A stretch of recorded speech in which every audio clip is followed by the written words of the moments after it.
รถยนต์ปรูส่วนดอกมะกรูดนี้คือก้อนเมียนปัญหาแต่เลยรองกบาลกะละเนื้อเปย์ได้ก้อนធ្វើការប្រឆេះគឺបណ្ដាលឲ្យលន់សម្លេងខ្លាំង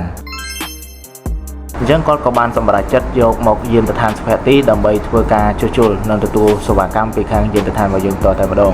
ហើយសម្រាប់យានដ្ឋានសុភ័ក្រទីគឺយើងមានសេវាកម្មជាច្រើនដូចជា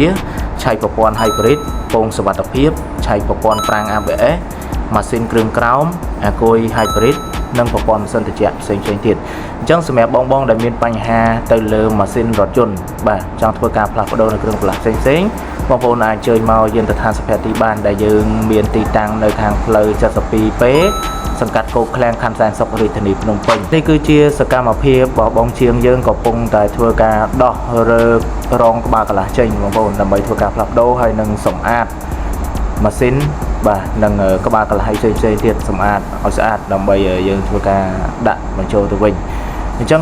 សម្រាប់បងដែលមានបញ្ហាតាក់ទងជាមួយនឹងម៉ាស៊ីន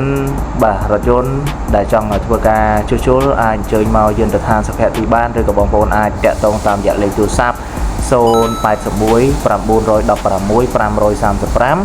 077